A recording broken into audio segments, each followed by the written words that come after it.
Marcus Trent was just out for a drive. Nothing unusual, nothing dramatic. He wasn't looking for trouble. But when a truck covered in racist flags cut him off at a red light, and the white couple inside rolled down their window to hurl insults his way, something in the air shifted. He answered back, unwilling to be walked over. But when the light turned green, they drove off, and Marcus thought it was over. He never expected to come home the next day and find his garage spray-painted, his medals, his flag, destroyed, his house violated. He didn't start this. But now that it's been brought to his door, he's going to finish it. They thought they were just dealing with another black man who'd take the abuse and move on. They didn't know they'd picked a fight with a Marine, and they have no idea what's coming next.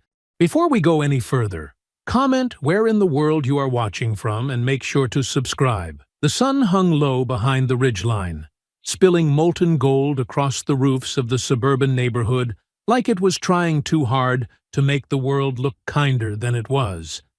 The streets were quiet, too clean, like they'd been scrubbed of anything raw or real. Not a single car door slammed, no kids yelling down the block. Just the soft hum of sprinklers ticking rhythmically through manicured lawns, and a warm breeze swaying through perfectly trimmed hedges that lined the edges of driveways like polite sentinels. It was the kind of place built on appearances, where smiles were polite, waves were shallow, and silence stretched like wallpaper over deeper, older rot. Marcus Trent stood in his driveway with his sleeves rolled to his elbows, one hand resting absently on the polished fender of his midnight black Challenger, the other holding a half-finished bottle of water that had long since gone warm. His eyes weren't on the car, though.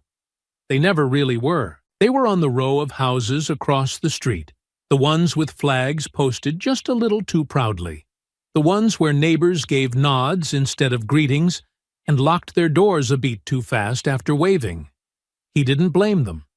Not entirely. Fear wrapped in pleasantries was still fear. And he'd learned a long time ago that fear didn't always scream. Sometimes it just looked away. The car gleamed under the sinking sun, its hood long and unforgiving, every inch of it a quiet dare. He'd bought it 2 months ago, not because he needed it, but because he'd earned it. 10 years in the Corps, 5 deployed overseas, 3 with a scope pressed to his cheekbone, and the last 2 spent quietly rebuilding a life civilians would never understand. The car wasn't loud or gaudy. It didn't need to be. It was efficient, powerful, and unapologetic. Like him. He took a final sip of water, tossed the empty bottle into the bin by the garage, and clicked the lock on the front door behind him. The house still smelled faintly of fresh paint and unboxed memories, like it hadn't quite decided whether it was his or just a place he was passing through. But it was his name on the deed, his fingerprints on the locks, and his blood in every square inch of its piece. As he backed out of the driveway, tires whispering against the smooth concrete, he flicked the stereo on. No music, just the low rumble of the engine filling the cabin like a heartbeat. The streets unfolded in soft curves as he drove. Everything too neat, too symmetrical. Every mailbox stood straight, every lawn trimmed to regulation perfection. But even in all that order, Marcus couldn't help but scan each corner, each passing vehicle, every parked car with an engine still ticking. It wasn't paranoia, it was habit. Some things you didn't unlearn. He headed toward the old service road that ran along the edge of town, a quicker route to the hardware store where he needed a few things for the garage shelving. Nothing urgent, just one of those errands he kept putting off. The road was quieter this time of day, lined with crumbling fences and abandoned lots that had once been promised as parks or shops, but never saw a single foundation poured. That's when he saw it. A battered, lifted pickup truck eased into the lane ahead of him from a side street, its exhaust sputtering loud enough to echo against the concrete barrier. The rear window was a collage of hate, stickers with thinly veiled threats masked as slogans, flags that dripped with venom disguised as pride, Slogans like, "Take America Back" and "You people should be grateful." Marcus exhaled through his nose, a slow release, not of fear, but calculation. The truck veered left without signaling, drifting over the center line like it owned the road, its tires fat and aggressive. Marcus slowed. He wasn't about to get sideswiped by someone too bitter to steer straight. At the next stoplight, the truck jerked across both lanes, forcing its way in front of him with a screech of brakes. No signal, no apology, just entitlement, wearing steel and rust. Marcus's jaw tensed. He lifted his foot off the gas and coasted to a stop behind them. The brake lights bathed his hood in red. He wasn't the type to escalate. He hadn't made it this far by chasing every insult. But this wasn't an insult. This was deliberate. They knew what they were doing. In the truck's side mirror, he could see the driver now. White, maybe late 40s, with a gut pressing against a camouflage vest that had never seen service. The woman in the passenger seat was thinner, wiry, with stringy blonde hair and an expression that spoke of long years spent bitter. They were talking to each other, laughing, like they'd just finished a joke at his expense. And then the man turned his head, just slightly, and gave Marcus a look through the mirror. Not fear, not indifference, just smug, calloused hatred. Like Marcus wasn't a man, just a presence he could toy with. Marcus leaned back in his seat, didn't even flinch. The light stayed red. His fingers flexed on the steering wheel. The Challenger idled low, ready, waiting. So was he. The light turned green, but Marcus didn't floor the accelerator the way some men might have. Not when pride or ego pulled at the wheel. He eased into the lane with deliberate calm, letting the Challenger's power glide smoothly forward, the hum of the engine low and restrained beneath him, as if it too understood there was a weight to this moment that didn't require noise to carry force. Up ahead, the rust-eaten pickup truck had already swerved into the fast lane without signaling, weaving through slower traffic with the reckless entitlement of someone who believed the world would always get out of their way. Marcus let them pull ahead. Not far, just enough to watch, to measure, to choose his response not from impulse, but from intention. They thought they'd had their laugh, thought the flash of their bumper stickers and the reckless stunt at the previous light had given them the last word. But Marcus had been trained in restraint, in the discipline of waiting, and when he finally pressed down on the gas and changed lanes, the act carried none of the pettiness they might have expected. It was clean, surgical. He accelerated just enough to draw even, then flicked his signal once, not for courtesy, but for precision, before cutting smoothly in front of them, not jerking, not slamming the brakes, just reclaiming the space they had stolen moments ago. It wasn't aggression. It was balance, a simple, quiet correction they weren't used to receiving. Behind him, the truck honked. A sharp, shrill burst meant to provoke. He didn't flinch. He could feel the tension spool tighter with every second they followed, the space between their bumper and his rear tightening in challenge, the rev of their engine growing more agitated as the next red light loomed up ahead, like a stage no one had rehearsed for, but both were already stepping onto. The light turned red. Marcus coasted to a stop. The truck lurched in behind him, tail practically kissing his bumper, as though trying to press him forward by force alone. He rolled down his window, not fully, just enough to breathe, to speak if he chose. The afternoon heat curled through the opening.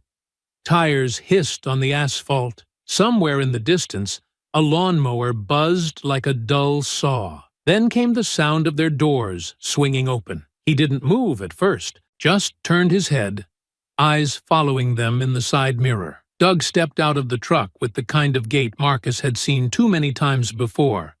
Shoulders rolled forward, chest puffed, the clumsy swagger of a man who'd never been in a real fight, but had told plenty of stories about ones he swore he won. His shirt clung to his gut, sweat bleeding through at the armpits, and in one hand he held a crumpled cigarette that he'd forgotten to light. Sherry slid out from the passenger side, thin arms folded across her chest, eyes scanning Marcus with the same look people reserved for things they considered beneath them. Disposable, inconvenient, unworthy of being in their line of sight. Marcus stepped out of his car in one fluid motion, not hurried, not tense, just steady, like someone with nothing to prove and no fear of what came next. His boots landed square on the pavement. He didn't raise his voice, didn't posture, just looked Doug dead in the eye and said, "Something you need?" Doug scoffed, gesturing wildly with his cigarette hand, already playing to an invisible crowd. "You think you're tough, boy? Swerving like that. You ain't got no damn business on these roads if you don't know how to drive." Marcus didn't answer right away. He just looked at the man, gaze steady, measuring. "You cut me off first. I corrected it." Sherry stepped forward then, voice sharp and nasal. "You people always gotta play the victim. You act like you're so oppressed. But here you are, driving some fancy car, acting like you own the damn road." Marcus turned toward her, not sharply, just enough to center her in his line of sight. "And what exactly do you mean by you people?" "You know damn well what I mean," Doug snapped, stepping closer. "You think you're special, huh? Flashing that car around this neighborhood like you belong here. We know what you types are really about." Marcus let the words sit there for a beat, heavy in the air, not reacting to the slur hidden just beneath the surface, just breathing through the disgust rising in his throat. The memory of so many times he'd heard it before, in different tones, different mouths, always aimed to chip away at dignity. "Say it plain," he said finally, his voice low and even. "If you're gonna spit that filth, at least have the spine to speak without code." Doug's nostrils flared. "Oh, I'll say it. You don't belong here, boy. This ain't your kind of place. We built this town. You just moved in like a cockroach crawling into a clean house." Marcus stepped forward once, not fast, not aggressive, just close enough that Doug had to lean back a half step. "I earned every damn inch of what I have. While you were sitting on your porch blaming the world for your failures, I was overseas pulling bodies out of rubble. I fought for this country, bled for it, and I'll be damned if I let a coward like you tell me where I do or don't belong." Sherry laughed then, high-pitched, brittle, shrill. "You ain't no hero. You're just another thug with a chip on your shoulder. Probably lied to get that uniform. Bet you got kicked out." Marcus didn't flinch. He didn't reach for his wallet. Didn't show her the medal he carried, the one tucked behind the registration in his glove box. He didn't need to. Doug spat on the ground near his boots. "People like you think respect comes with a car and a uniform, but it don't. You'll always just be what you are." Marcus looked him in the eye. "Then you'd better pray I stay what I am. Because if I ever stop holding back, you'll learn real fast what I can be." The light turned green. Marcus got back in his car, never breaking eye contact until the door closed. Doug stood there, still red in the face, fists clenched, breathing hard.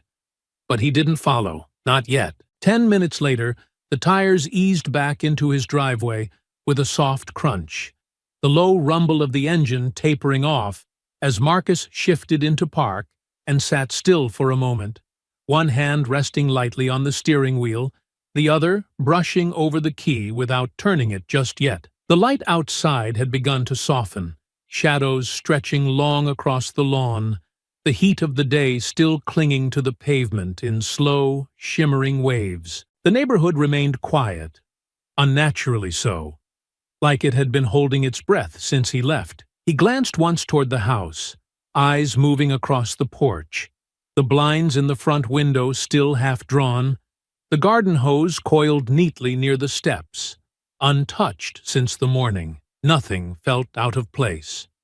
No curtain moved, no dog barked, just stillness, familiar, safe. He finally turned the key and the engine went silent, the ticking of cooling metal taking its place. The moment held a kind of peace he hadn't had on active deployments, a pause he no longer took for granted, one that meant the world stayed outside his walls, if only temporarily. He stepped out of the car, closed the door with measured quiet, and rounded the back toward the mailbox, already sorting through the stack in his head.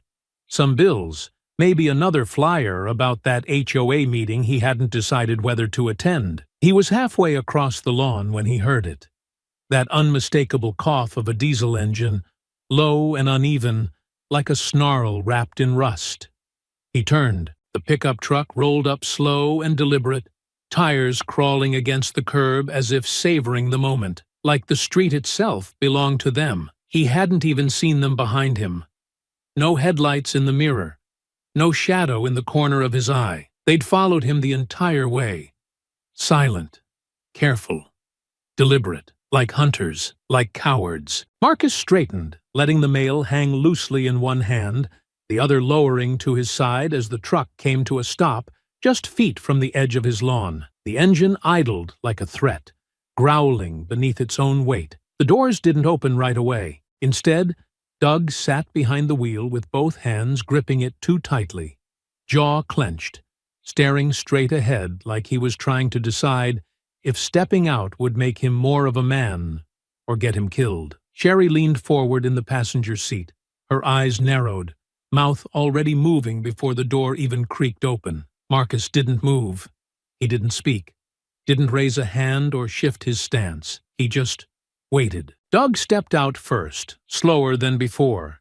The bravado dulled now that they weren't in traffic, now that there were no cars between them and no lights to run. Sherry followed, slamming the door harder than necessary, her sneakers crunching across the edge of Marcus's lawn like she was daring it to react. "You think that little stunt back there was cute?" Doug's voice carried with the same bluster as before, but it cracked slightly at the edges, like he was trying to convince himself that he hadn't made a mistake. "You think you can show us up and just drive off like you own the place?" Marcus didn't answer, didn't need to. The silence itself was a statement, carved into every muscle of his frame, every line of his expression. "You damn people always think you can do whatever the hell you want," Sherry added, voice climbing sharper with each word.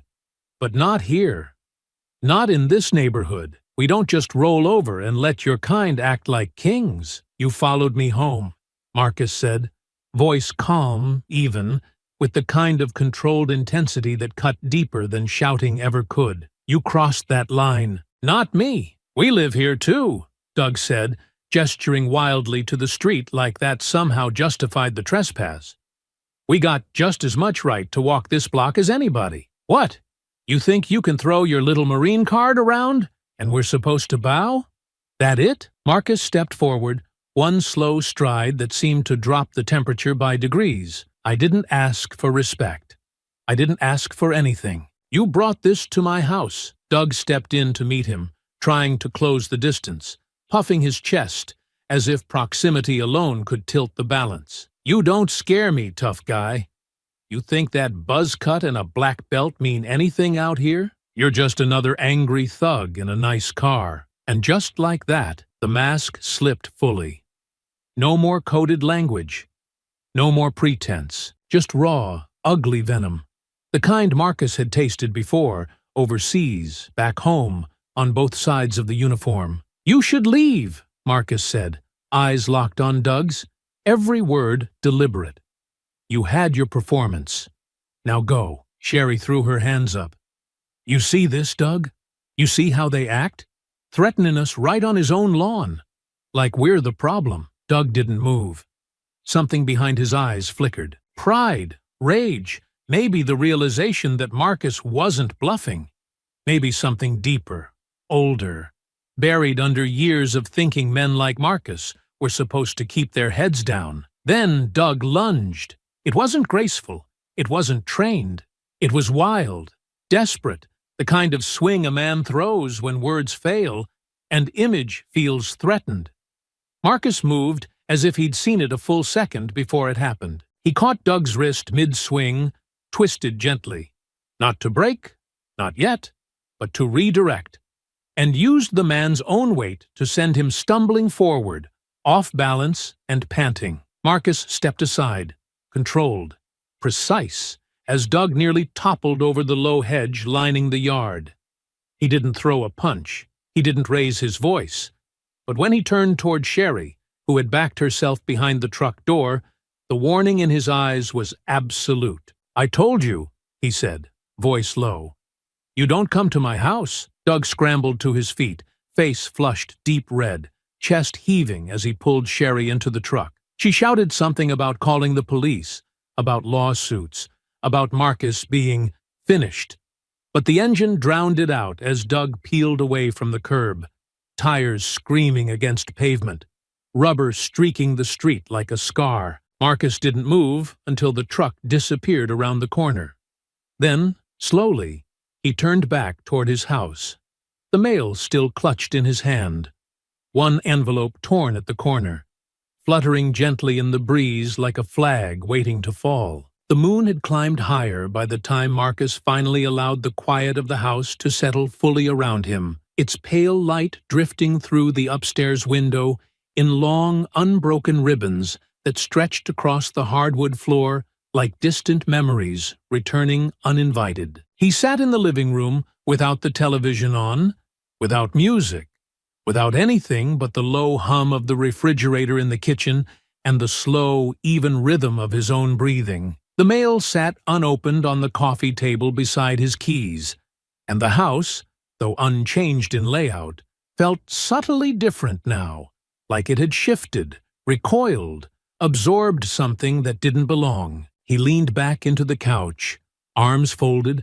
eyes fixed not on the window or the room itself, but on some point beyond them, some quiet middle distance only he could see. The confrontation had ended without sirens, without neighbors emerging from behind half-drawn curtains, without the kind of spectacle Doug had probably hoped for. But Marcus knew that men like Doug didn't retreat. Not really. They fumed, they brooded, they stewed in resentment until it burned them hollow, and then they looked for something to smash so they could feel whole again. He had seen it in war zones, in back alleys, in interrogation rooms, men who mistook humiliation for injustice and responded with cruelty not because they were brave, but because it was the only power they had left. That's what lingered now, not fear, but anticipation. The kind that buzzed just beneath the surface, not loud enough to shout, but impossible to ignore. Upstairs,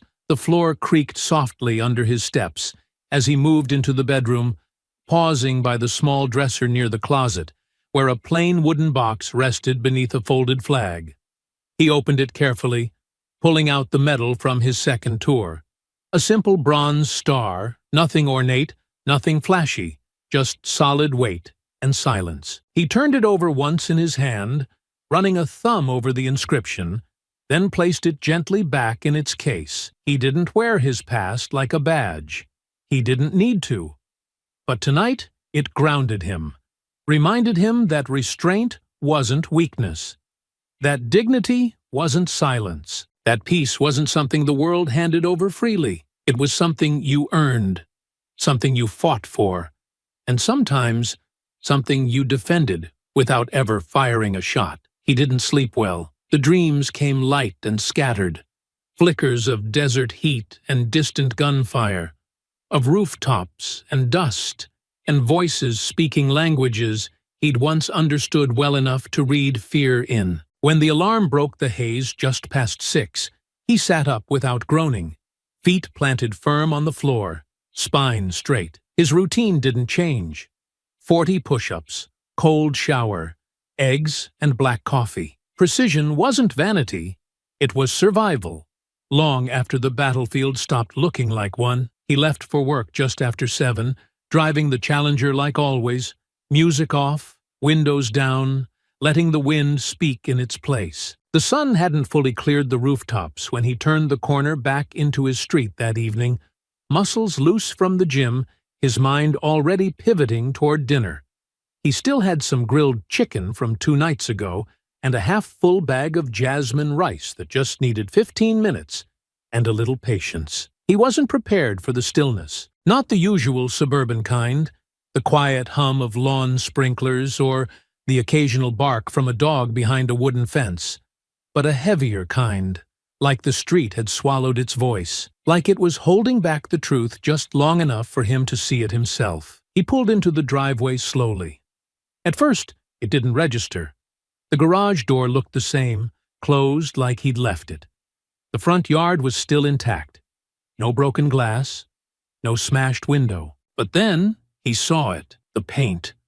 Bright, dripping red and harsh black, slashed across the garage in thick, chaotic letters that screamed the filth they hadn't had the courage to say to his face the night before. Racial slurs sprawled in uneven lines, crooked and cruel, some half misspelled, all unmistakable in their intent. The word boy had been written 3 times across the garage panel, each larger than the last, each one followed by curses and bile from a century that refused to die. His boots crunched something soft as he stepped out of the car. Shredded paper, charred remnants. The photo from his mantle, the one of his unit on deployment, had been torn, burned at the edges, and tossed into the grass like garbage. His American flag had been ripped from its pole and stabbed into the ground upside down. The worst of it, though, wasn't visible from the street.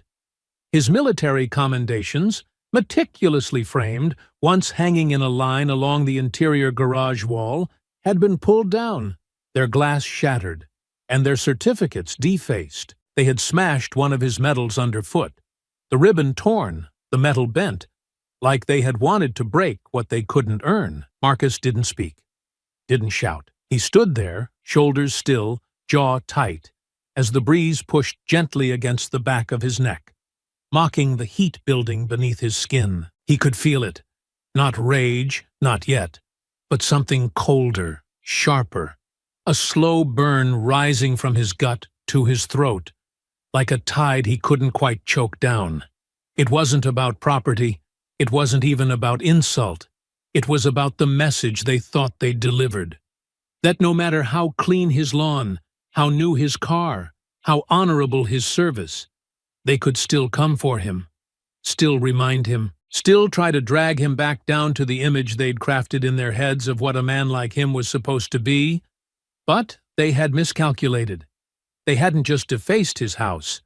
They had drawn first blood. The air had already begun to turn by the time the squad car arrived. Late evening shadows stretching long across the driveway as Marcus stood, with his arms crossed just beyond the edge of the spray-painted slurs. He hadn't touched anything. Not the door, not the wreckage near the bushes, not even the scorched photo lying near the sidewalk. Everything remained as it was, left to speak for itself in the language of hatred that needed no translation. He'd called it in without emotion, giving the dispatcher his name and address with calm clarity, the same way he used to relay coordinates under enemy fire. No room for panic, no time for noise. The cruiser rolled to a stop with deliberate care, its lights flashing lazily but without sirens, like the officer inside already suspected this was the kind of call no one wanted to handle too quickly. A woman stepped out, a Latina in plain navy slacks, her badge clipped to her belt, and eyes sharp behind narrow frames. She didn't speak right away, just scanned the damage in slow, deliberate arcs, her jaw tightening slightly as she took in each layer of it. "Detective April Castillo," she said finally, walking up with a clipboard tucked under one arm. "You're Mr. Trent?" Marcus nodded once. "I am." She gestured toward the vandalism. "You touch anything?" "No, I left it exactly as I found it when I got home 20 minutes ago." She scribbled something onto her form, then stepped forward and began moving along the perimeter, taking photos with her phone, occasionally crouching near the broken frames or the splattered paint to record details up close. Her silence wasn't the awkward kind. She was processing, cataloging, running through protocol. Marcus watched her work, his arms still folded, his jaw clenched not in anger, but in frustration honed down to a fine point. It took 10 minutes before she looked up again. "You got enemies?" she asked, voice flat, but not unkind. "Not that live on this street," he answered. "Neighbors? Any confrontations?" "There was an incident yesterday. Road rage. They followed me home. White male, late 40s, about 6 feet. White female passenger, Confederate flags, racist stickers, lifted Dodge pickup. Plate was rusted over. Names? Not yet, Marcus said. She gave him a look. Not doubt, but the kind that hinted she'd heard that answer more than once this month. You get a picture? Plate number? No. I didn't think they'd be this stupid. Castillo sighed through her nose, jotting more notes. Cameras? Marcus gestured to the corner of his garage. Motion sensor. But the lens was smashed. Must have been the first thing they hit. Neighbors? She asked, angling her head toward the other houses. Anyone got a ring cam or something similar? They all like their privacy too much to put their secrets on record. She gave a faint, humorless chuckle. Sounds about right. Another moment passed as she walked the perimeter again. A second cruiser arrived, uniformed officers stepping out with yellow tape and a few more evidence bags, moving with the kind of cautious efficiency that told Marcus this wasn't their first call like this. He watched them work, but he already knew how it would end. Castillo returned, glancing down at her clipboard before meeting his eyes again. I'll file this under hate-based vandalism, but with no plate, no footage, and unless a neighbor suddenly remembers their conscience, there's not a lot we can do right now. Marcus said nothing. I'll canvass the block, she added, tone dipping toward empathy. See if anyone's willing to speak off the record. But I'm going to be honest with you, Mr. Trent. This kind of thing, people clam up fast. No one wants to be involved, except the people who painted it. Castillo nodded grimly. They always find their courage in the dark. He looked at her then, not coldly, not even accusingly, but with the quiet weight of a man who had spent his life waiting for justice, only to find it constantly rationed. You ever seen someone do something like this and just stop afterward? Her gaze flicked toward the house, the garage, the scorched metal now bagged for evidence. No, she said. They escalate, but they get sloppy too. So if they're dumb enough to come back, we might get lucky. I don't put much faith in luck, Marcus replied. Then put some in me, she said, voice softening just slightly. I'll do what I can, but keep your eyes open, Mr. Trent. I'd advise against retaliation, even if it's deserved. He met her eyes. Don't worry, detective. I'm not looking for revenge. And that was true. Revenge came from anger. What he felt wasn't that. It was something colder, something sharper. A kind of calculation that had nothing to do with heat and everything to do with precision. He hadn't survived a decade in the Corps by letting rage cloud his judgment. What he needed now wasn't permission. It was information. Once Castillo and the other officers cleared the scene, once the last photo was taken, and the final strip of yellow tape secured around the hedges, Marcus went back inside. He didn't touch the damage. Didn't scrub the words off the garage. That would come later. Instead, he sat at the kitchen table with a legal pad and pen, drawing the truck from memory. Every detail he could recall. The shape of the headlights, the angle of the lift, the sequence of stickers on the rear window, the way the driver leaned to the left as he turned, the rough scrape along the side panel near the wheel well. He circled 3 parts of the drawing and underlined them. Then, without hesitation, he picked up his phone and called Reggie. You still know the guy who runs that body shop near the highway?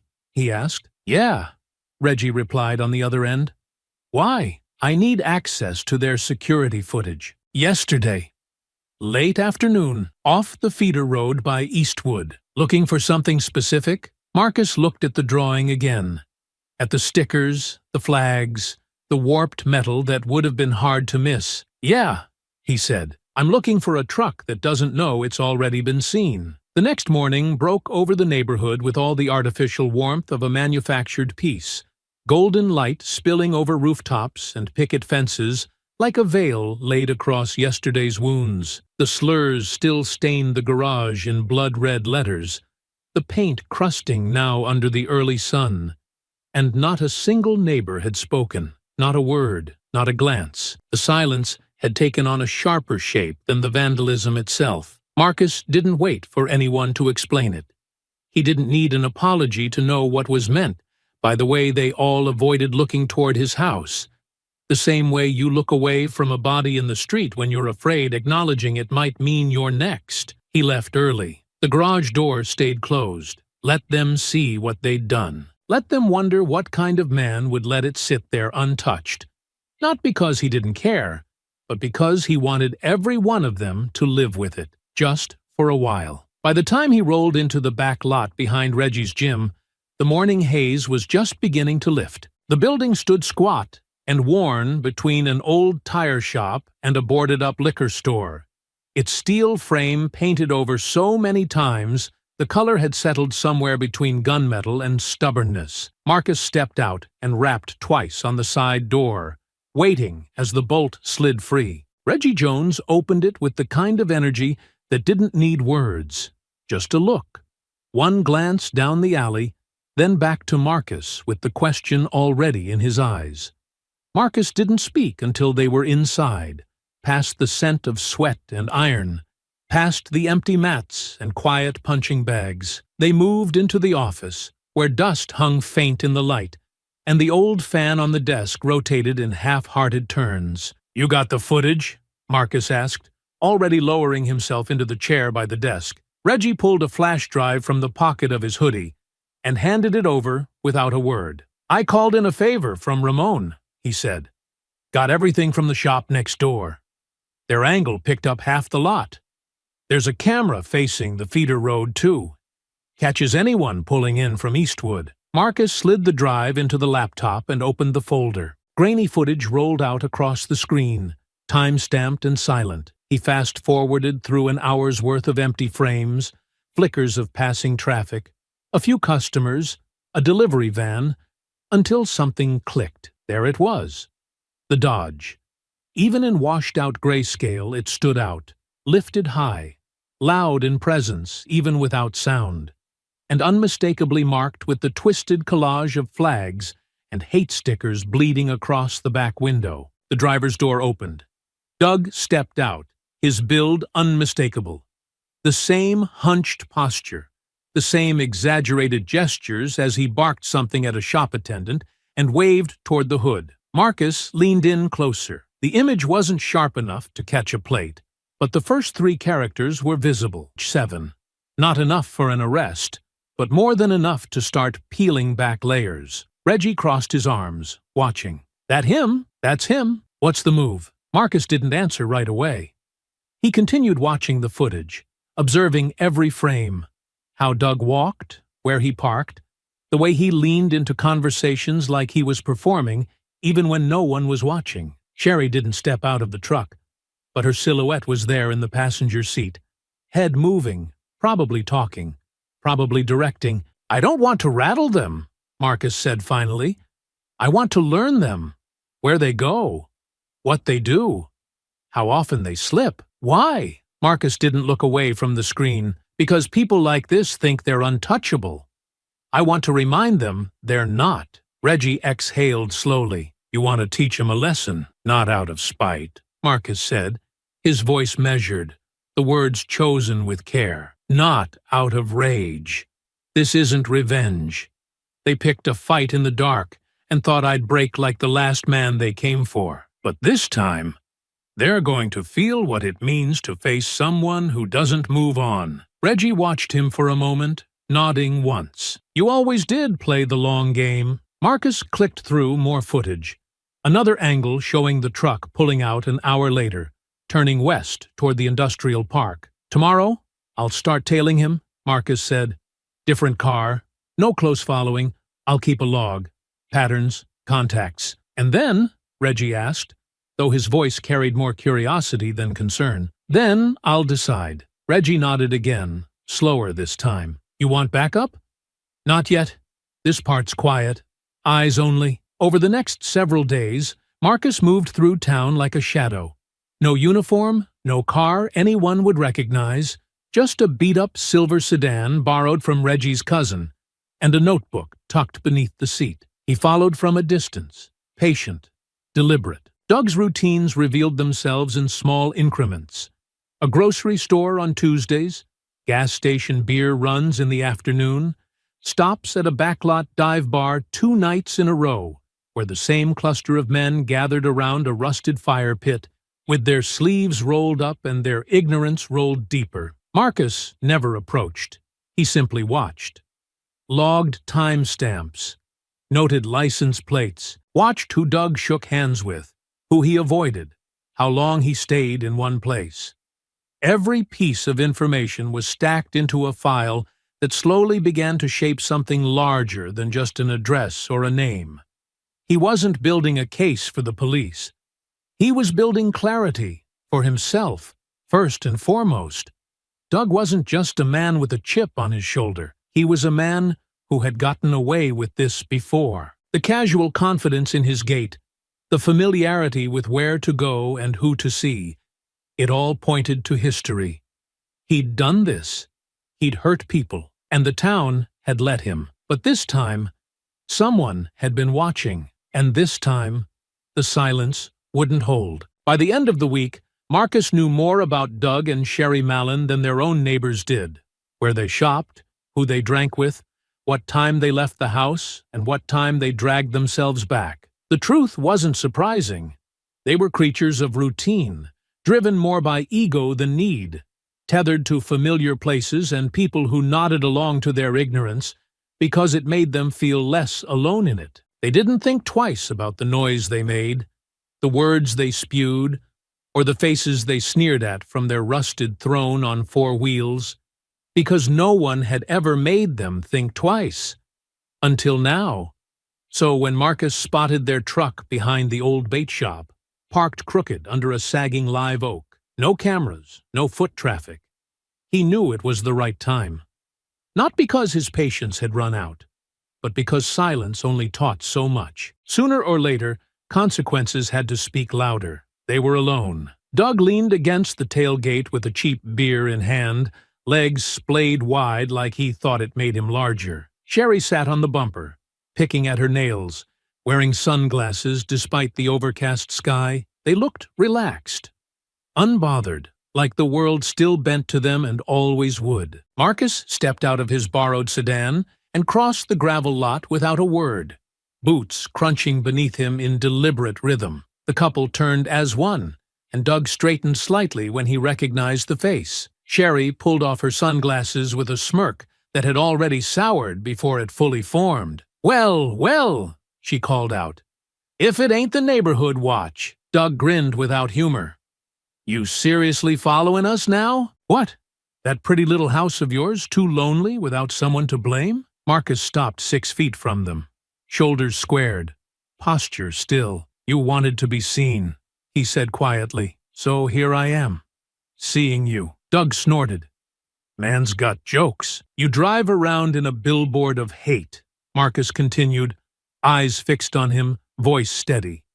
"Flags, slogans, threats on the back window. Then you follow a black man home, vandalize his house, desecrate his service, and think no one's gonna put the pieces together?" Sherry's grin twisted into something crueler. "Ah, honey, is that what this is about? You think we spray-painted your little garage?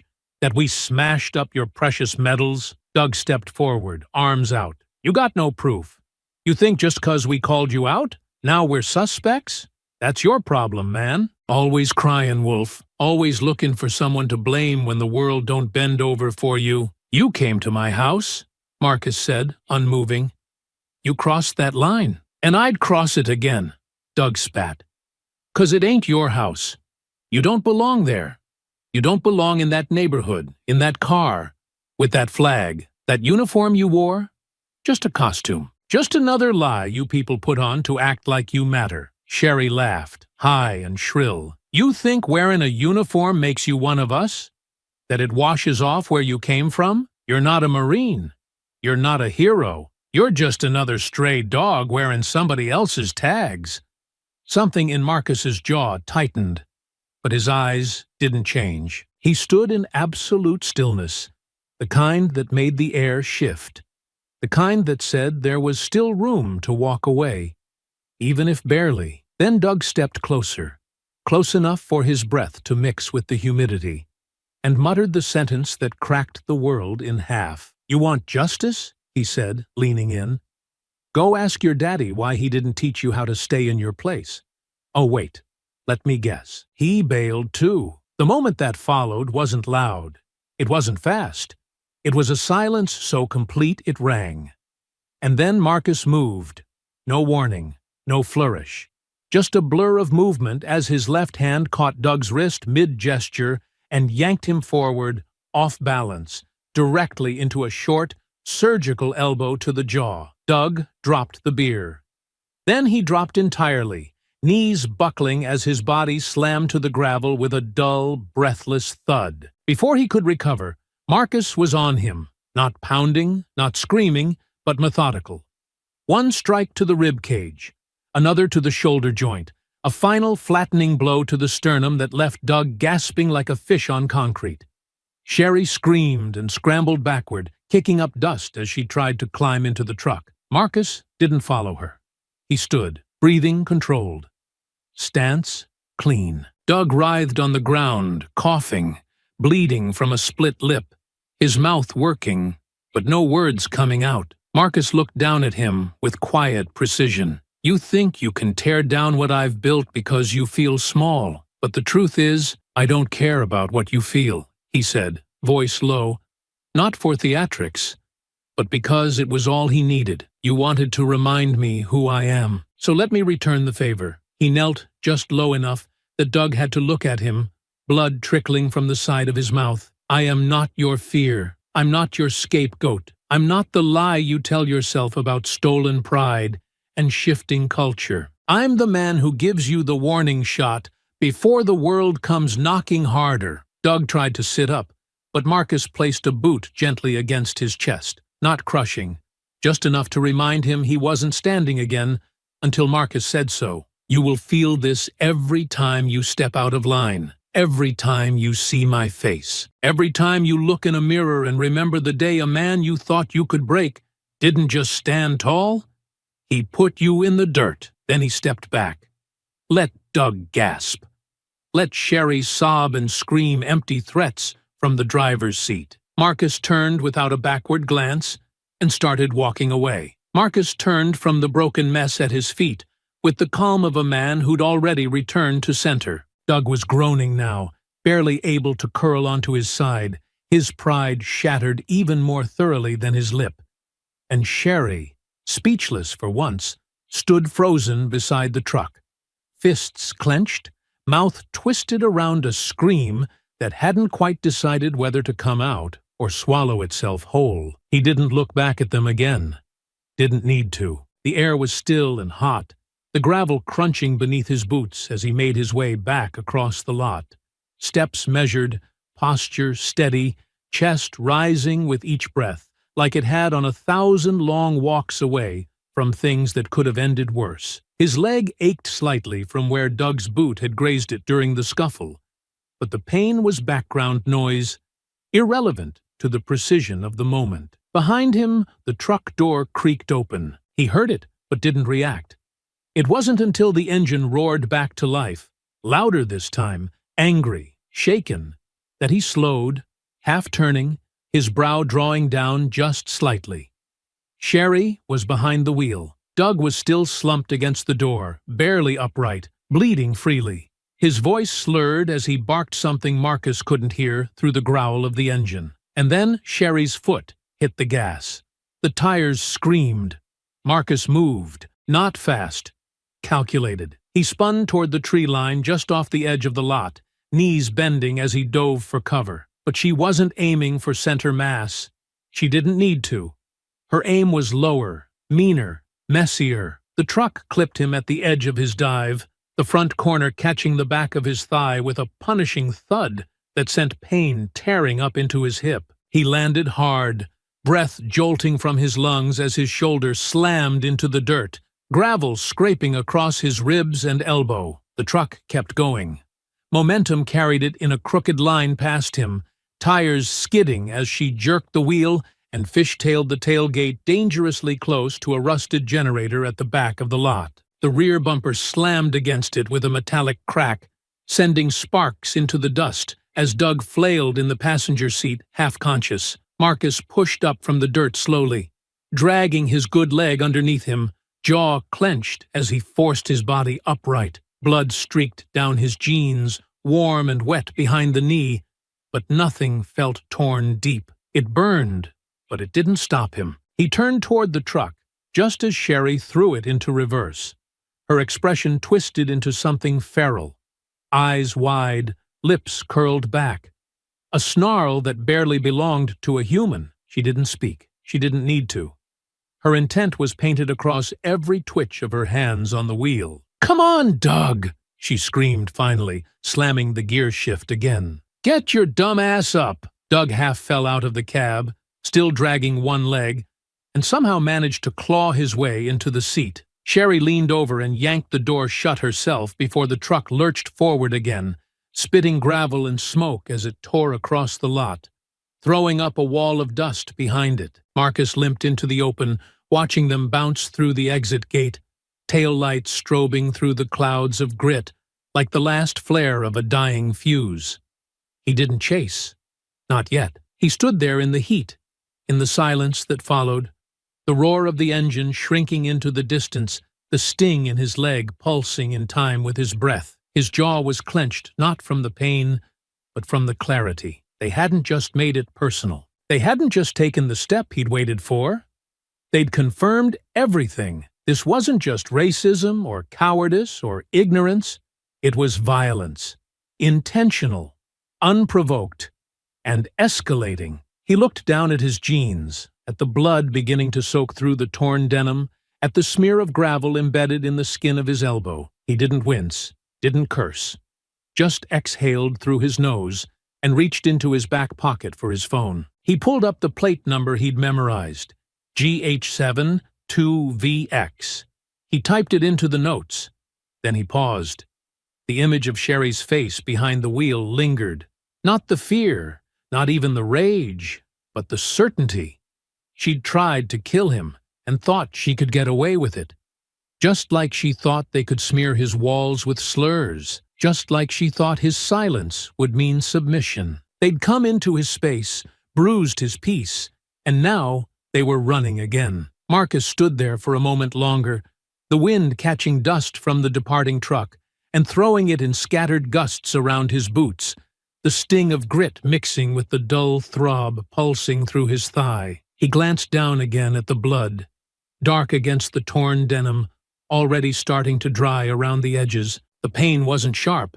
It was deep, controlled, like the bruising weight of something earned in silence. He flexed the leg once, gauging it. The muscles fired. No rupture, no tear, just damage he could work through. He limped toward the sedan. Not quickly, not frantically. Just with the same resolve he'd carried into the confrontation. The keys were already in his hand before he reached the door, and the moment he dropped into the driver's seat, the engine turned over with a familiar growl. He exhaled slowly through his nose, shifted into gear, and backed out of the lot in a wide arc, his eyes fixed on the faint twin trails of dust, still lingering in the road where the truck had roared through. They had made a mistake, not just in hitting him, not just in the cowardice of the act, but in assuming they could run. He took the corner hard, tires gripping pavement as he turned onto the service road and picked up speed, his hands steady on the wheel, body moving as if the pain weren't there, or at least didn't matter. The landscape blurred past in muted tones, withered fields, skeletal trees, a rusted billboard that had lost its lettering to storms long gone. Every flicker of movement on the road ahead was measured, analyzed, filed away. He scanned for them. No flash of red taillights, no plume of dust up ahead, but he knew they hadn't gone far. The truck was too old, too loud, too poorly handled to disappear for long. She was driving on rage, not sense. Doug probably wasn't even fully conscious. And their panic, however loud, had no plan. They'd head somewhere familiar, somewhere they thought no one would follow. Marcus knew these roads, knew the arteries and back alleys, the dirt lanes that wrapped behind truck yards and abandoned service buildings. He took a right at the second intersection, off the main road, and down a narrow side lane that curved along the backs of several industrial lots. The light here was dimmer, the trees thicker. Oil drums sat half-rusted along the fences, like forgotten bones. Then, there, up ahead, a flash of movement. A red taillight bobbing at the edge of a sharp curve. Marcus didn't speed up. He adjusted, drew back slightly, kept the distance clean but constant. Sherry's driving hadn't improved. The truck swerved too hard into the next turn, clipped the shoulder, sent up a burst of loose gravel. She was overcorrecting, swinging wide like the fear in her hands was dragging the wheels sideways. Marcus kept to the shadows where he could, turning off his headlights as he coasted around the next bend, letting the sedan drift noiselessly on the descent. The hum of his engine was low, barely audible over the wind outside. His leg ached now with every press on the gas. But it didn't matter. Pain had always been part of the cost. The truck pulled into a clearing just off a power access road, an old concrete pad where a utility station used to stand, now long-gutted and fenced off. The tires crunched loudly as Sherry brought it to a rough stop near a pile of rusted scrap. Doug flopped against the passenger window, groaning, barely upright. Marcus parked behind a stand of trees 20 yards out. He killed the engine, sat for a moment, let the silence expand. Then he eased out of the car, wincing only slightly as his weight shifted to the injured leg. He stayed low, moved through the brush with deliberate care, boots brushing soft against dry leaves and gravel. The wind stirred again, catching the edge of his jacket, and the faint hiss of blood drying in the rip down his jeans. He didn't flinch. His breathing was slow, regulated. His eyes stayed locked on the truck. Sherry was pacing now, tight, frantic circles outside the cab, her phone in one hand, shouting into it. "Tried to kill us, Roy. I swear to God, he came out of nowhere and started swinging. Doug's all messed up. He can't even talk right. I don't care if it was his fault. I need someone here now." A pause. Then, "No, we can't go home. They'll be looking for us there. He's got connections. I told you. He's probably already called in his war buddies or whatever the hell they are." She started sobbing then, low and rasping, the kind of sob that came more from exhaustion than grief. Marcus watched from the trees. He didn't step forward. Not yet. He needed to know how far they'd go, what they'd admit, how many lies they'd layer over the truth, before the weight of their guilt finally cracked them open. But she wasn't finished. She kicked the gravel near Doug's side of the truck and shouted, "Get up! We gotta move again. They'll find us." Doug groaned. I can't feel my ribs." "You should have kept your damn mouth shut," she snapped. "Now we're both gonna pay for it." Marcus turned back toward the sedan. The lesson had been delivered. The pain had been felt. But now the walls were closing in, and they knew it. Soon, the stories they told about what happened wouldn't be enough. Soon, the rest of the town would see them for exactly what they were. By the time Marcus made it back to the sedan, the bleeding had slowed, but the damage had deepened. His thigh stiffening with every step, the ache now radiating with the heavy, deliberate rhythm of something that couldn't be ignored much longer. He slid into the driver's seat, easing his weight against the backrest with the kind of controlled exhale that only came from years of training through pain. The adrenaline had thinned now, leaving behind the low hum of exhaustion and the hard, quiet certainty that this wasn't over, but it had turned. He didn't go home, didn't pull into the driveway, where the garage still bore the marks of what they'd done. He headed instead toward the south end of town, away from the houses, away from the silence of neighbors who knew too much and said too little. 20 minutes later, he pulled into the rear lot of an urgent care center he knew well, run by a former Navy corpsman named Porter who didn't ask questions, didn't flinch at old scars, and understood when a man came in alone and didn't want paperwork. Porter didn't say much when he saw the blood. He simply pointed toward the back exam room, pulled gloves on, and started cutting the jeans away with a practiced hand. The gash was deep but clean, a jagged tear where the edge of the bumper had torn through skin and muscle just above the knee. "You're lucky she wasn't a better driver," Porter muttered as he worked. stitching with quiet efficiency. Marcus didn't answer. He watched the ceiling, the sterile white light overhead casting long shadows across the walls. It wasn't luck. It was restraint. She hadn't missed because of mercy. She missed because hate makes people reckless. When it was done, Porter wrapped the leg in gauze and handed over a bottle of antibiotics. "You gonna report it?" he asked, voice low. "I already did," Marcus said, his voice calm, unreadable. "They just don't know it yet." He left the clinic without another word, stepping back into the cooling night air, the pain now anchored tightly around his thigh like a weight he carried on principle. He sat in the car for a long moment, engine running low, his phone glowing in his hand. He scrolled past contacts, clients, old friends, Reggie, until he reached the name he'd saved weeks ago when she first stepped onto his driveway with a badge and a clipboard. Detective Castillo. He pressed the call button. It rang twice. "Castillo," she answered, her tone clipped. "All business." "It's Trent," he said. "We need to talk." A pause. Then, "You hurt?" "Clipped," he replied. "Pickup truck. Deliberate. I've got plates, names, and motive." "Where are you?" "Half a mile from where they tried to kill me." Another pause. This one heavier. "Stay there," she said. "I'm coming." 20 minutes later, her unmarked cruiser pulled up beside the sedan beneath a dark stretch of road, headlights washing over the cracked pavement before shutting off. Castillo stepped out alone. No partner, no radio chatter, just a flashlight in one hand and a tension in her shoulders that hadn't been there the first time they met. Marcus stepped out slowly, careful not to favor the leg too much.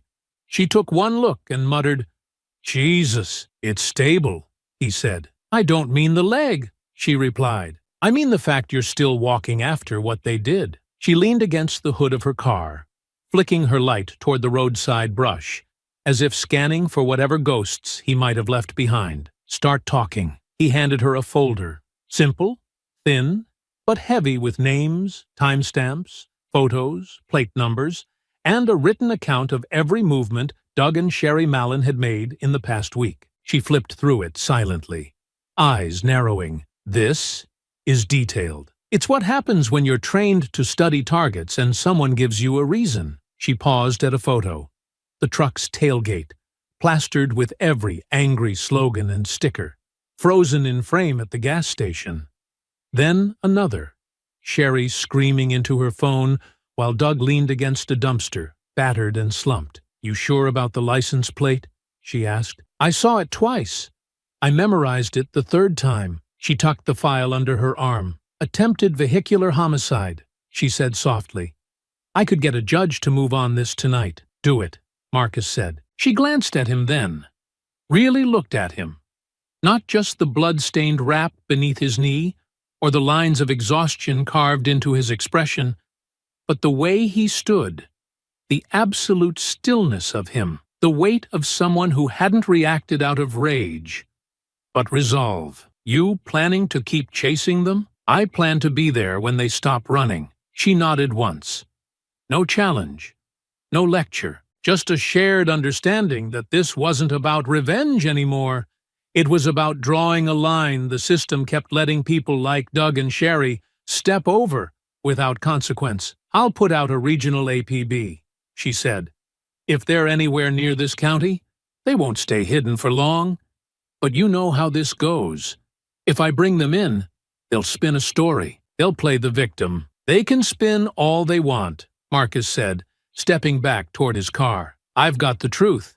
And if that's not enough to bury them, I've still got one more lesson to teach." She didn't stop him as he climbed back into the sedan. Didn't ask him to stay back. Didn't warn him about crossing lines. Because deep down, she knew he wasn't crossing them. He was dragging them into the light. The file was in Castillo's hands. The warrant was in motion. And yet, as Marcus pulled back out onto the road beneath the empty stretch of sky, something settled into his chest, like a stone. The quiet, familiar certainty that the system wouldn't get there in time. Not because Castillo wasn't trying, not because the paperwork wouldn't hold, but because men like Doug and women like Sherry had a lifetime of experience slipping between cracks they'd been told were never meant for them. They didn't think they'd be caught. Not really, because history had taught them the net always broke when it touched their skin. So Marcus drove, not in circles, not without aim, but with purpose. He wasn't chasing anymore. He was hunting. And every second he let pass was another inch they'd use to vanish. That phone call Sherry had made in the clearing, it had stuck with him. The desperation in her voice, the way she barked the name Roy like it was a lifeline, the frantic pitch when she screamed, "He's got connections, I told you." She hadn't been lying. She hadn't had time to. That call hadn't been a bluff. It had been a reach, for cover, for shelter, for whatever safety existed in a world where people like her still believed they were owed sanctuary. He started with what he knew. Roy. One syllable, but it was enough. He'd heard it twice. Once in the clearing, and once before, months ago, during a routine stop at a gun supply store just outside county lines. Marcus remembered the clerk, a gaunt man with pockmarked skin who kept photos of deer kills taped behind the counter like holy relics. He remembered the man bragging about a friend named Roy, some ex-foreman with land out near the river basin. Hundreds of acres, no cell towers, no one looking, the kind of place men like Doug could run to when life in town got too complicated. Marcus pulled over beneath a dead billboard just outside the industrial park and opened the small notepad he kept tucked in the glove box. In it, 100 scribbles of license plates, building names, phone numbers, and witness remarks. Halfway down the third page, there it was, Roy C., former boss, now off-grid near Flint Creek. He'd written it after hearing the name tossed around by another regular at the gym, a man who'd once worked construction with a crew that included Doug Mallon, before Doug got booted for starting a fight over a black supervisor being promoted. Marcus tapped the pen once against the notepad, then keyed the address into the Jeep. The route popped up, an hour southwest, past the old mill road, then deeper into unincorporated land, where law slowed down and fences grew taller. He didn't call Castillo. Not yet. He wasn't going there for a standoff. He was going to confirm a hunch. And if he was right, if Roy was harboring them, he'd have more than speculation to hand over. He'd have a location, a point of impact. Something real and immovable. The drive out of town was quiet, the night air growing heavier as the road narrowed into two-lane stretches lined with tall grass and rusted signs for roadside produce stands long since abandoned. The sedan rolled steady over gravel and broken pavement, and with each mile, the sky darkened into something thicker than evening, a blackness only found in places the grid didn't touch. At the edge of Flint Creek, Marcus pulled off onto a dirt path half swallowed by brush. The GPS flickered once, then lost signal.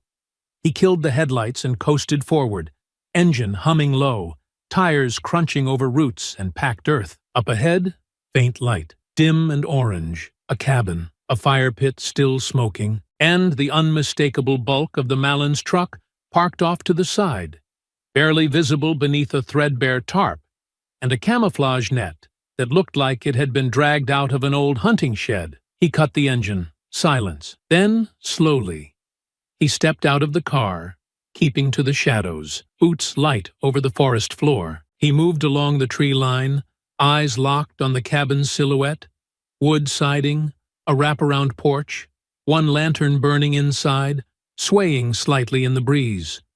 A figure moved past the window, too tall to be Sherry. Roy. Another shape, heavier, slower, shuffled behind him. Doug, still limping, hunched, the fight still written in the way he walked. And then Sherry appeared, leaning in close to Roy, whispering something, her face twitching with urgency.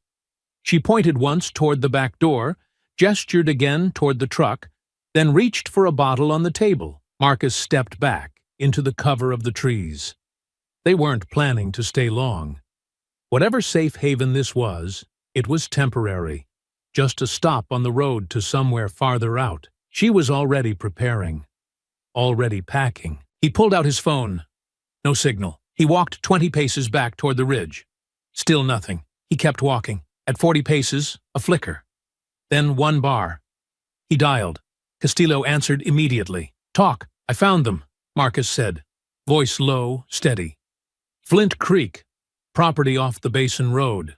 Looks like they've got a friend out here. Roy C., maybe 60. Ex-construction. The truck's here. They're inside now, but not for long. You sure? I'm looking at them. Stay out of sight," she said quickly. "I'll call it in. County backup only. If you're seen—" "I won't be," Marcus said, eyes fixed on the cabin. She didn't argue. She just said, "We're coming." He ended the call and slipped the phone back into his jacket. Breath evening out. Body bracing against the ache still pulsing in his leg. This time, they wouldn't get away. Not into the woods. Not behind lies.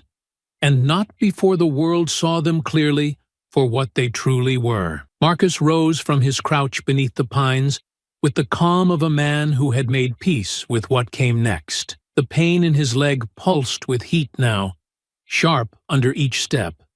But it didn't matter. He moved with quiet urgency, cutting between brush and tree, circling wide until the cabin rose directly ahead, its weather-worn siding catching the last breath of moonlight, one lantern still flickering behind the sagging curtain in the window. He stayed low as he approached the porch, each footfall placed with the discipline of a man who had crossed enemy thresholds in silence more times than he could count. There was no room for nerves, no space for second-guessing.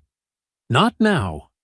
They were leaving, and if they made it out of this clearing, if the truck disappeared into the woods before backup arrived, the story would change. They'd spin it, twist it, smear it into something unrecognizable, and the truth would go quiet again. He crept along the edge of the porch until he reached the window, rising just enough to see inside. Doug was on his feet, barely upright, hunched over with a bandage wrapped tight around his ribs, sweat pouring down his face as he leaned against the wall. Sherry moved with sharp, impatient gestures, stuffing a duffel with loose clothes and what looked like money, shouting something to Roy, who was pacing near the rear door, rifle slung over one shoulder. "Truck's ready," Roy snapped, his voice muffled. "You want out? You go now." "We go when I say," Sherry shot back. "We don't leave until we've burned every piece of this behind us." Marcus didn't wait for the next word. He rose fully, crossed the porch in 3 steps, and kicked the door open so hard the hinges cracked. It smashed against the inside wall with a thunderous slam, and for one long second, everything stopped. Sherry dropped the bag. Doug stumbled upright. Roy turned, the rifle swinging down, too slow. Marcus was already inside. He charged Roy first, crossing the floor like a storm breaking through branches. The older man tried to raise the weapon, but Marcus struck it before it cleared his shoulder, sending the barrel wide with a brutal forearm. The rifle fired, deafening and blind, the round tearing into the far wall as Roy staggered back into a wooden post. Marcus didn't hesitate. He drove his knee into Roy's chest and followed with a short surgical elbow to the side of the head. The man collapsed sideways, dropping the rifle as he hit the floor, breath knocked clean from his lungs.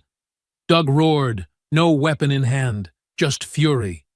He charged like a wounded animal, arms wide, trying to grab, to pin, to drag Marcus down by weight alone. But Marcus pivoted, caught Doug's momentum, and slammed him shoulder first into the side wall. The drywall cracked, and Doug howled, staggering back with a wild punch that Marcus ducked easily. He came up from the crouch with a hook that connected clean against Doug's jaw, snapping the man's head sideways. Doug stumbled, but didn't fall. Not yet. He swung again, sloppy, desperate. Marcus blocked it, then punished it with 2 fast strikes to the gut, followed by a palm to the chest that sent Doug crashing into the dining table. Plates clattered. Glass shattered. The table tipped with a groan and went down. Sherry screamed something behind him. Marcus turned, too late. The cast-iron skillet struck him just below the shoulder, sending white-hot pain lancing down his back. He staggered, eyes blurred, and Sherry raised the pan again with both hands, shrieking. All reason gone. He caught her wrist on the second swing, twisted. The pan fell. She clawed at his face with her free hand, nails raking across his jaw, but Marcus shoved her hard into the wall behind the fridge. She hit with a loud thud and crumpled to the floor, coughing, gasping. Doug was back up, bleeding, eyes wild, fists clenched. He grabbed the leg of a broken chair and charged again, roaring. Marcus took the hit on the side, the wood striking with enough force to make him stumble. But he absorbed it, turned into it, and delivered a brutal strike across Doug's temple with the side of his forearm. Doug's knees buckled. Still not down. Still not done. Marcus grabbed him by the front of his shirt and threw him bodily across the room into the couch, sending the man crashing through it and onto the floor on the other side. The cabin trembled with silence. For a breath. Then Sherry came at him again, this time with a kitchen knife, low, fast, aiming for the ribs. Marcus sidestepped, caught her wrist, and slammed it against the edge of the counter. She shrieked as the blade dropped. Then he gripped her by the collar and turned her toward the wall, pressing her face first into it, with one arm braced against her shoulder. Enough, he breathed. She struggled, squirmed, cursed into the wood. Then she went still. Behind him, Doug moaned weakly on the floor, coughing, still trying to push himself upright with trembling arms. Roy was still down, unmoving but breathing. Marcus didn't let go. Not yet. He waited, ears tuned to every sound. The creak of floorboards, the groan of the wind outside. Then, faint at first, but growing louder, sirens. Red and blue flashing through the trees beyond the porch. Backup was here. He released Sherry and stepped back, standing tall in the center of the wrecked cabin. Blood smeared across his cheek, glass and plaster dust in his hair, his body screaming from bruises and blunt force. But his posture never broke. He released Sherry and stepped back, standing tall in the center of the wrecked cabin. Blood smeared across his cheek, glass and plaster dust in his hair, his body screaming from bruises and blunt force. But his posture never broke. The door swung open behind him. Castillo entered first, sidearm raised, 2 deputies behind her. She took in the scene. Her eyes landed on Marcus. He gave a slow nod. "They're all yours." The moment Castillo stepped through the doorway, the tension in the room shifted. Not because the danger had passed, but because it had changed hands. Marcus stayed exactly where he was, shoulders squared, one hand resting lightly against the edge of the counter, blood trickling from a cut at his temple, breath steady but laced with effort. Behind him, the sounds of groaning bodies and broken furniture filled the cabin in slow, uneven waves. Doug wheezing from the far wall, Sherry hissing curses through clenched teeth as she leaned against the wrecked kitchen island, and Roy still crumpled near the fireplace, clutching his wrist like the bones inside had turned to glass. Castillo's sidearm didn't lower until both deputies swept through and cleared the corners. Then, as her eyes adjusted fully to the wreckage, she let out a breath that wasn't quite surprise, just confirmation. She holstered her weapon and stepped deeper into the room. "You didn't wait," she said. Marcus turned to face her, jaw tight, one eye swelling beneath a bruised arc of skin. "Didn't have time." Her gaze swept over Sherry, who flinched when one of the deputies reached to cuff her, and then to Doug, who tried to speak, but could only spit blood into his lap. Castillo moved slowly, deliberately, walking the room like she was marking a battlefield, eyes trailing from overturned chairs to shattered glass to the rifle lying forgotten near Roy's foot. "No shots fired from your side?" she asked quietly. "No weapons drawn," Marcus replied. "Only what they brought with them." Castillo nodded once. Then she turned to her team. "Get them processed. Full booking, assault, attempted homicide, hate crimes. I want the warrant refreshed and extended before they even think about calling a lawyer." Sherry lurched forward. "You can't." He attacked us. You were fleeing with weapons, Castillo said, flat and unmoved. Your prints are all over the property. We have witness testimony, video evidence, a vandalized house, and a truck loaded with stolen goods, and a blood trail that stretches halfway to your own doorstep. Doug tried to sit upright. He set us up. He coughed. He's been stalking us. He jumped us.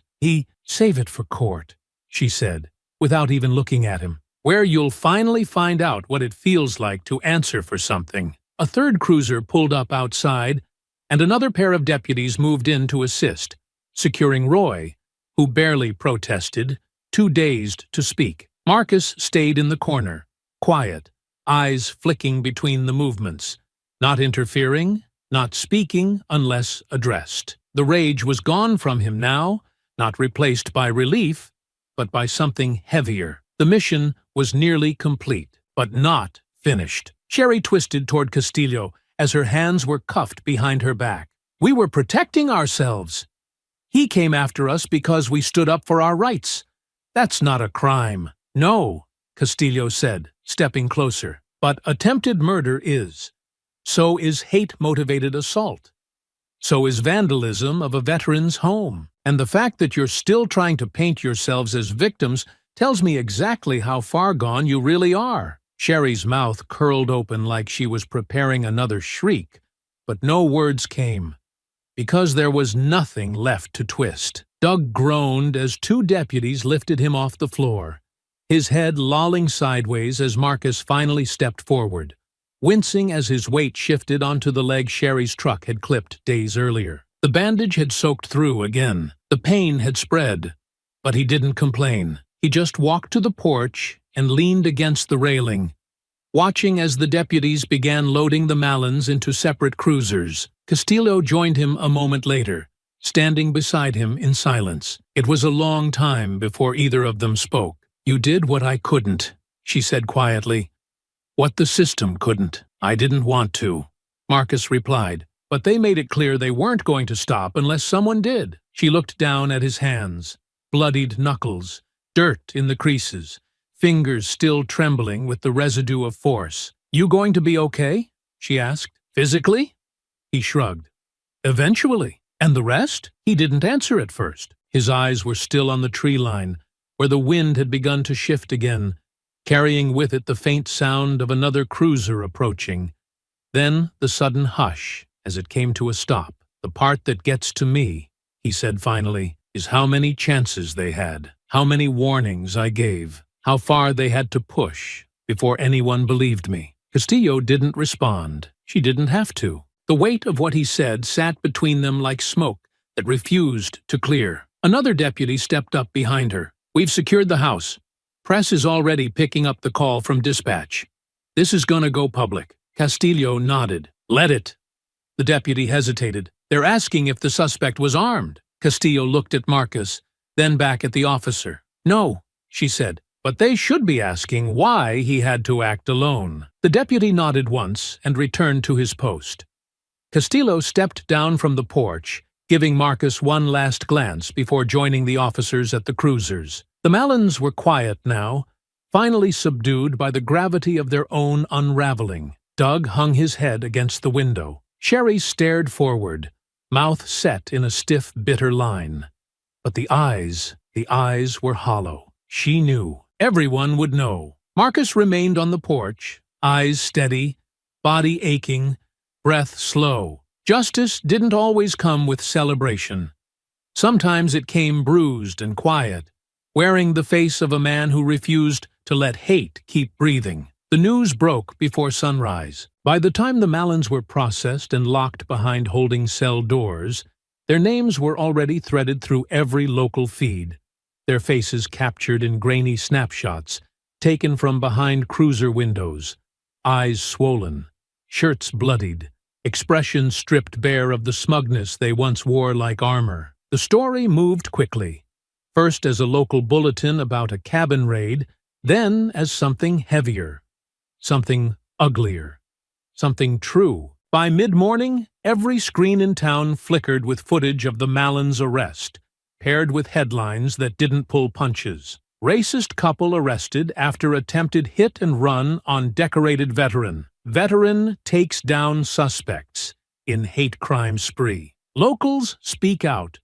We always knew something was off. The town that once looked away now couldn't stop staring. At the grocery store on 5th, the same cashier who'd once laughed nervously when Doug made a joke about real Americans stood behind the counter stiffly, staring at the screen above the lottery machine as Sherry's mugshot scrolled by. In the auto shop, where Doug used to swagger in with beer on his breath and hate in his teeth, the manager shook his head slowly and muttered to no one in particular, "I should have said something when he bragged about spray painting that truck a year back." Neighbors, ones who had lived just a few doors down from Marcus, began calling into radio shows, leaving comments on news posts, all echoing a single truth no one had dared say aloud until now. "We always saw that truck. He had a sticker on it that said, 'We don't kneel.'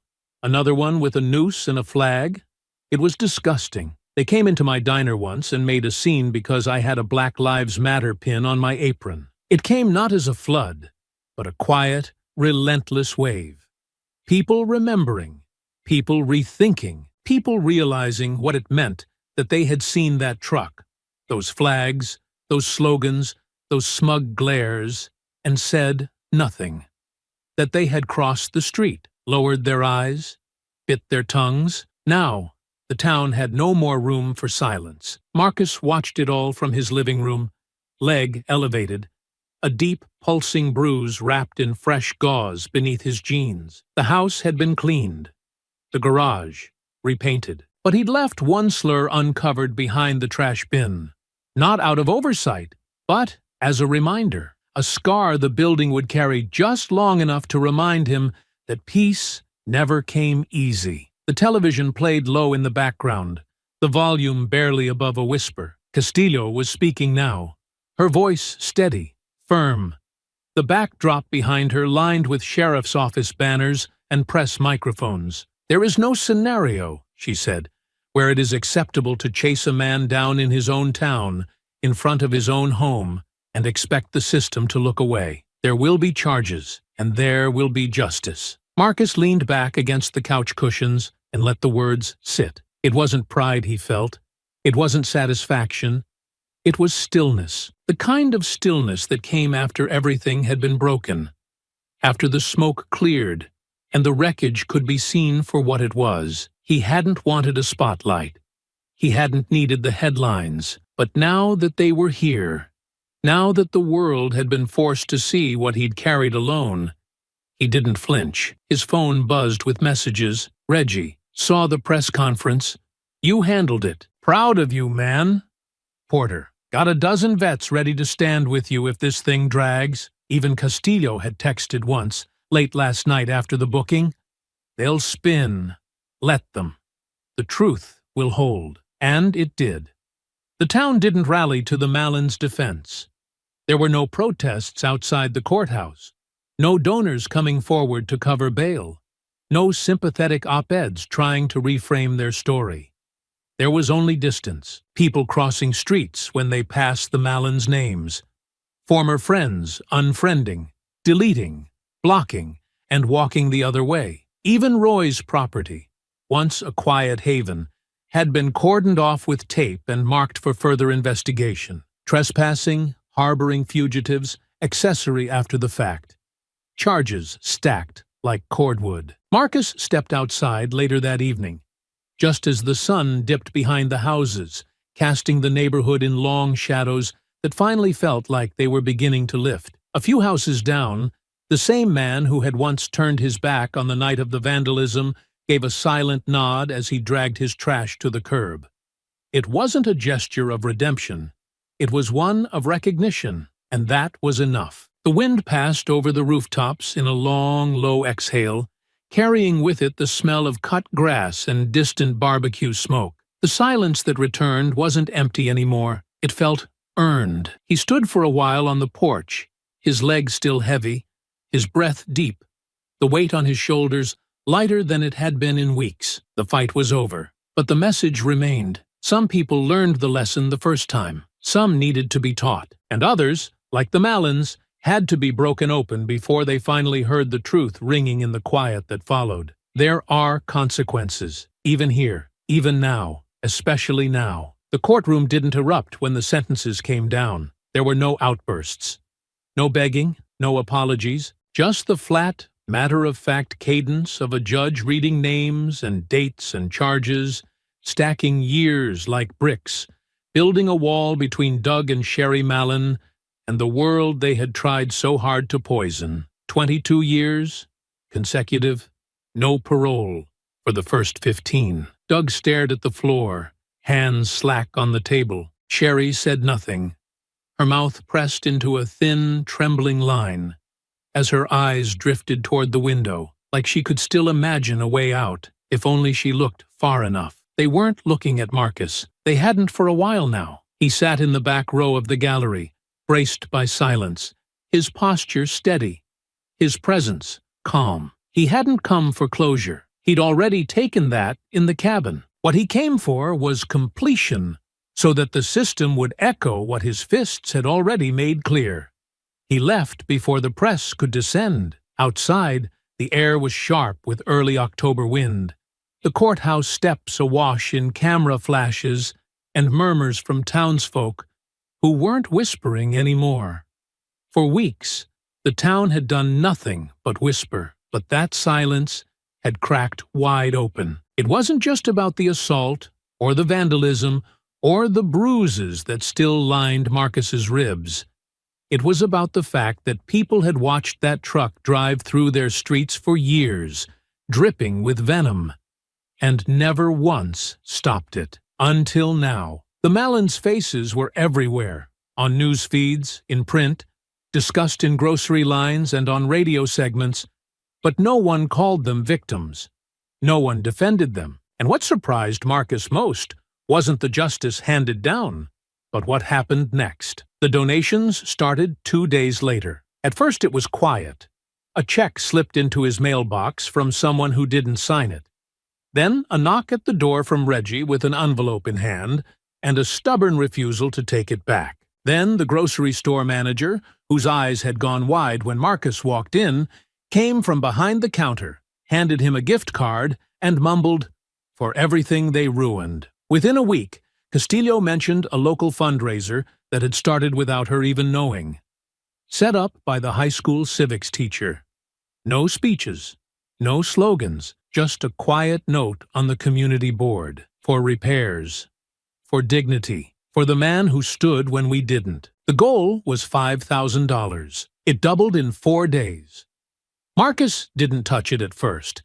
He let the account sit untouched, unsure whether accepting help now after doing everything alone felt right. But when he looked at the receipts from the contractors, the paint, the drywall, the electrical work needed after the vandalism, and then at the half-repaired back gate that had never fully closed since the night Sherry tore it open with the bumper of her truck, he realized something. Letting people help wasn't weakness. It was proof that the lesson had landed. That finally, after all the silence and complicity and looking away, they were choosing to say something. The garage was restored in full by the end of the second week. Clean lines, fresh paint, new fixtures, but one section of the inner wall, tucked near the back corner, had been left uncovered by Marcus's request. A single word, one of the ones they had spray-painted in screaming red, now protected behind glass, framed with quiet intention, not to honor the pain, but to remember it. The porch light had been replaced, the trim repainted, the yard mended where the signpost had been torn down during the confrontation. The flag that had once flown there, ripped, shredded, used as a weapon against his identity, now rested inside, framed behind tempered glass, with the burn marks still visible on the lower edge. People passed his house differently now. Not with fear, not with pity, but with respect. The man across the street, who hadn't said a word the day of the vandalism, crossed over one afternoon while Marcus was working on the front bushes. He didn't apologize, didn't flinch, just offered a firm handshake, looked him in the eye, and said, "You held that line better than any of us ever did." Marcus nodded. Nothing more.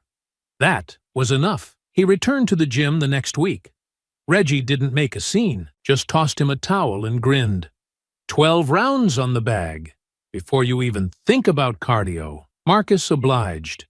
The ache in his leg still lingered, but it had settled into something familiar, like scar tissue that reminded the body of what it had survived. That evening, he walked the block again, the same path, the same streets. But everything was different now, not because the town had transformed overnight, but because it had acknowledged what it used to let slide. People nodded now, some waved, some kept their distance, but none looked away. The final piece came in the form of a letter. Unmarked envelope. No return address. Tucked inside was a short note, handwritten. You taught this town something we should have known already. Thank you. Use this to finish the job. Inside, a cashier's check. $10,000. Marcus stared at it for a long time. He never cashed it. He donated it to a local scholarship fund, naming it after a friend from his unit. Quiet, like everything else he did. Because this was never about what he could gain.